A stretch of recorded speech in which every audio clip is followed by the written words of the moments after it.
Hello, this is Marshall at Screed Custom Keyboards. I'm going to do a very impromptu video on how to flash a keyboard. I have a doable guide. It's found on the first QR code in my documentation, but it's sorely behind. I haven't had a chance to update it, and I don't like the way that it functioned. I want to do a video.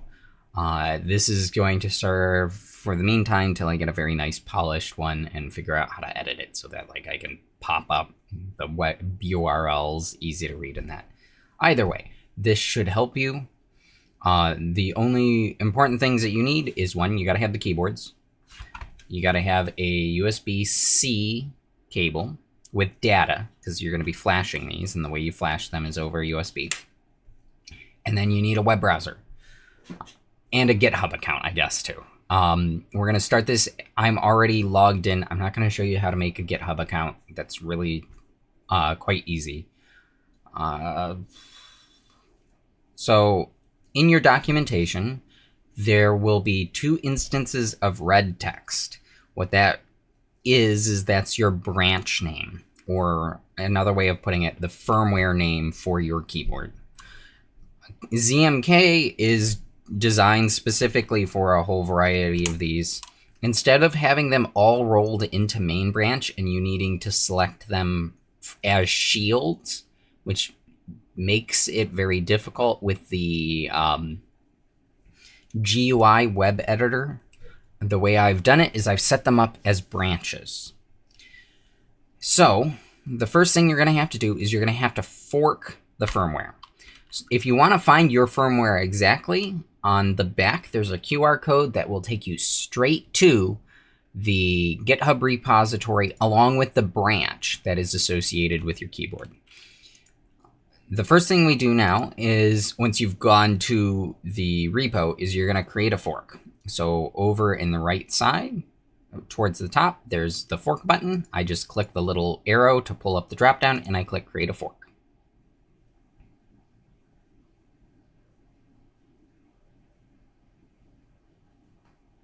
Okay, apparently I have this forked on here. I'm going to delete this real quick.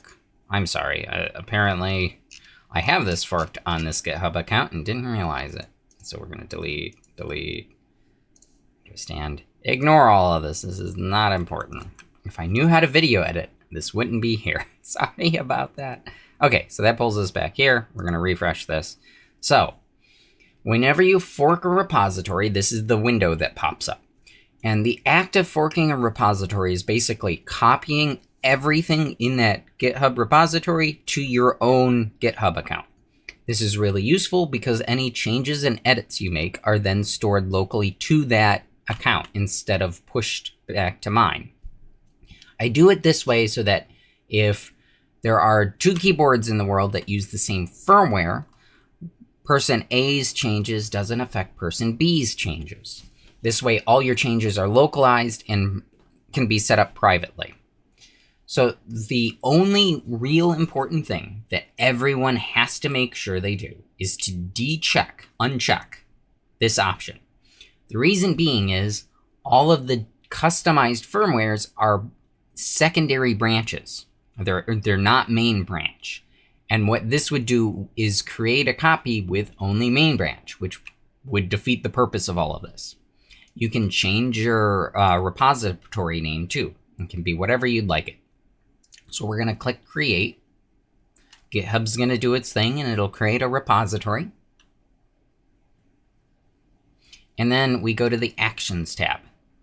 So the way that this functions is the repository holds all the configuration files, and then GitHub uses its server to compile the firmware that this uses. The configuration files don't directly go on here, but instead they're used to tell a program how to create the configuration file for the keyboard.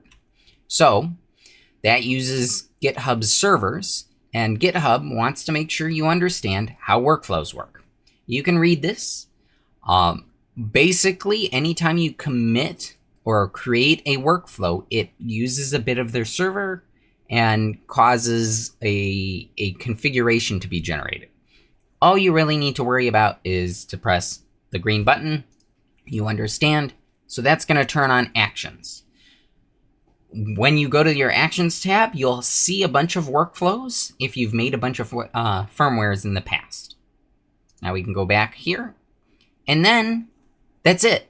Right now, your fork of the ZMK XAIO V4, which is the name of my microcontroller, and there's two types of microcontrollers. There's a STD, which is the standard, and then there's an SR, which stands for shift register variant. The shift register variant just gives you more accessible pins. So if you have let's say 3 encoders, the traditional microcontroller can't handle that many, but the shift register variant has enough pins made available to handle that. The next thing we're going to do is we're going to go to another website, and this website is a website that's running on GitHub that will allow you to use a graphic user interface, a GUI, to interact with the files and make the key map editing process incredibly easy. That website is this right here. And when you get here, you're going to want to log in with GitHub.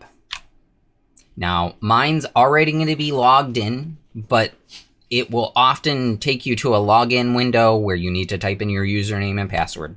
Just log in. It's really pretty easy to follow along. Then we need to add the repository. So in here you're seeing my 2 accounts because I have the primary functioning account, and then I have this one, which is my demo account to record this video. So we're going to click continue, and then the key map editor will not function on all repositories. You need to click this option here, only selected repositories. Then you click this drop down, and if you have multiple repositories, this is where you're looking to select the right ones. You click the STD variant if that's the version, and then you click install. It's going to refresh, and then it's going to bring this up. This pops up because it first puts you on main branch, and main branch is configured in a way to force this to happen. Because what I don't want people to do is to try and flash their keyboard with main branch firmware and then wonder why nothing works. Because main branch is not configured in a way to function. So we just press OK. Then up here, you can drop down and select different repositories. Let's say you have a shift register keyboard and a standard keyboard. You can select between those two. And then here is all your branches. So when you click on one of these, it'll pull this up, and then you can modify these keys. One of the ways, and one of the easiest ways, you can click this 3 dots and go quick assign, and then you can literally go through and press keys on your keyboard to change that key. So here I'm, well, hold on, we'll shift this over. So I'm just pressing keys on my pre-existing keyboard, and it's modifying things from there. Makes it fantastic. Over to the side, you have your layers. You can set up a, let's say you want to go to a momentary layer, which is you have to hold that button. You can do MT, or let's say you want to have it toggle, so you can do layer tap, which will change the keyboard to that layer. I'm a big fan of MT instead of hard swapping between layers with like an LT. Oop, hold on. We'll do, I clicked the wrong one. We will do MT. Oh, hold on. I'm doing this wrong. My apologies. It's MO for momentary layer. I don't know. And then we'll say layer 1. So when I press this key and hold it down, the whole keyboard changes to this configuration, which here I have my Bluetooth commands. So I've made a change, and you'll notice up towards the top, the save button has lit up. When I press save, the website here is going to modify the key map files on your repository, and then trigger a workflow action, which will compile your firmware. So we press save. You can type in added momentary layer change, or you can just leave it blank. So it goes to saving, and then should do a little refresh, although this might take a moment. There we go. So the blue button popped up, and this represents, it'll tell you the latest, how long it's been since the last firmware was compiled. So GitHub does take a little bit to compile these files and generate the firmware. Eventually that button will change to where it's no longer a processing dial. But when you click it, it's going to take you to the Actions panel and specifically the latest workflow. We can see this workflow is currently functioning because it's yellow. When it's done, it'll either be red, which means it failed and there's something that was set up wrong, or more often than not, it will be green. So if we go here, it's got to do this process. And then, let's see, can I yes we can. So we're going to Actions. We're going to go to my Google, which has me, or my Chrome, which has me logged in. And this is my workflow tab. And I'm going to show you what a completed workflow looks like. So this workflow is done. And I'm sorry, it's not green. It's a blue check mark. Blue check mark means it's done.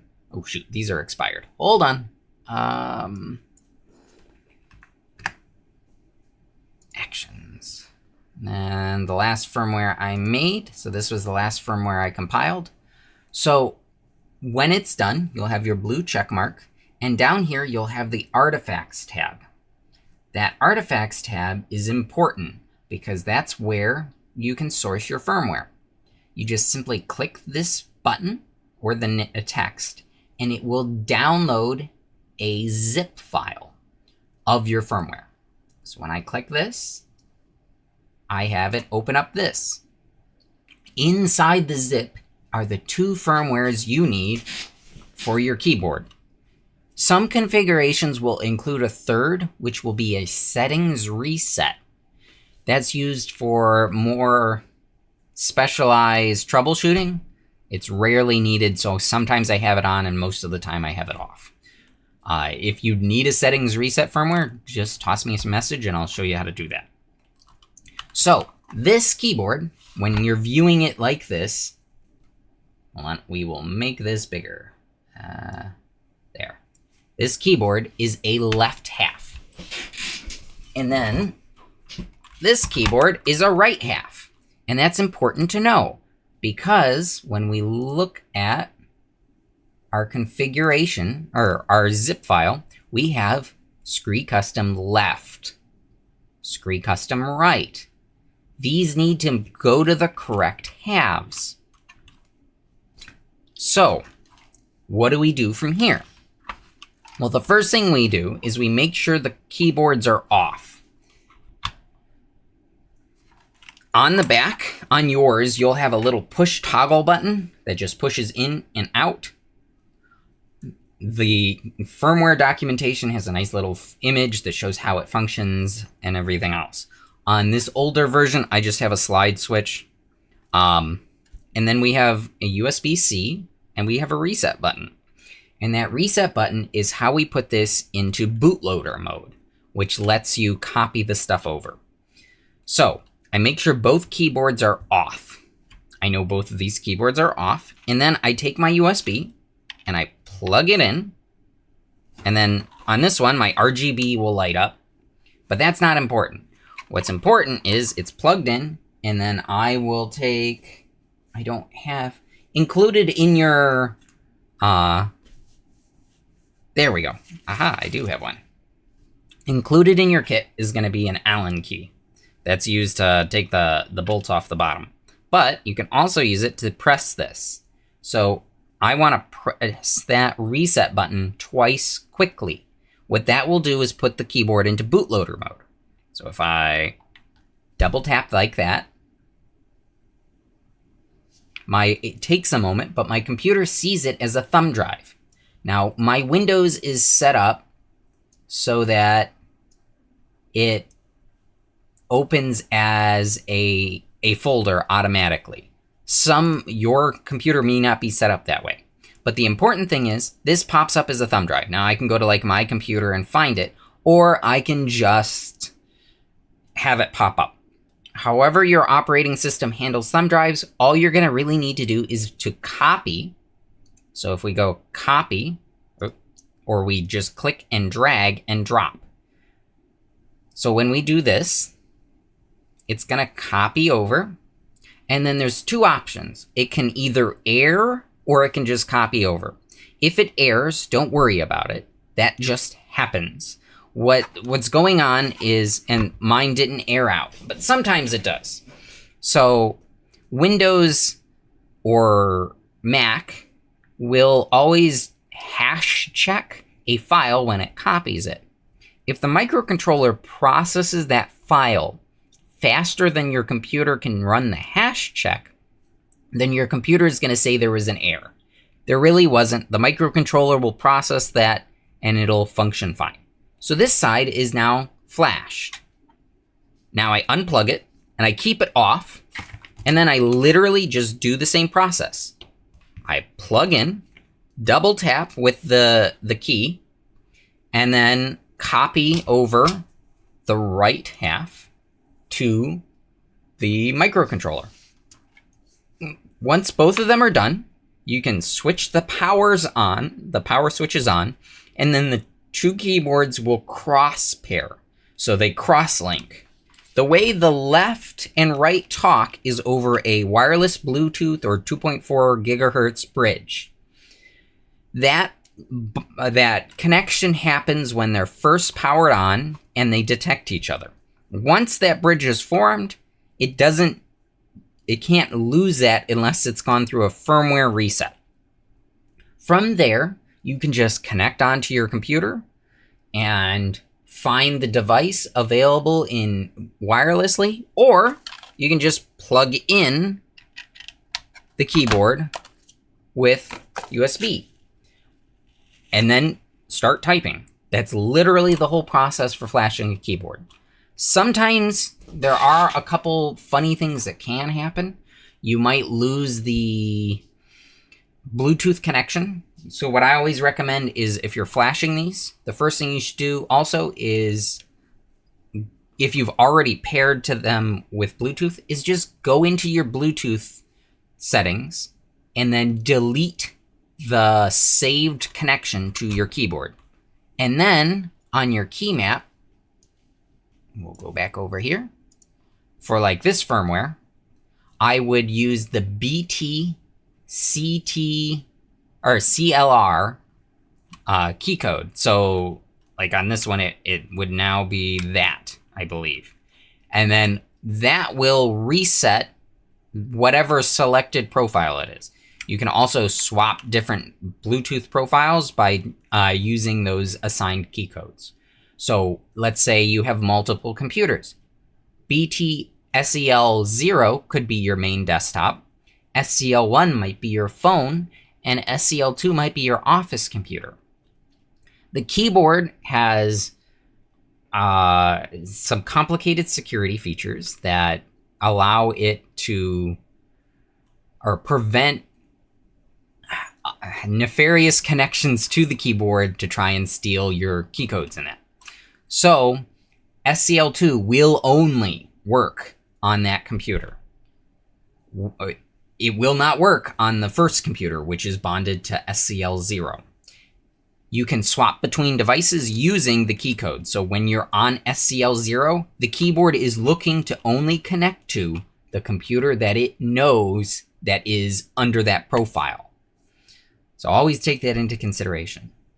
Otherwise, that's the firmware flashing process. You can make elaborate changes through this. You can use macros.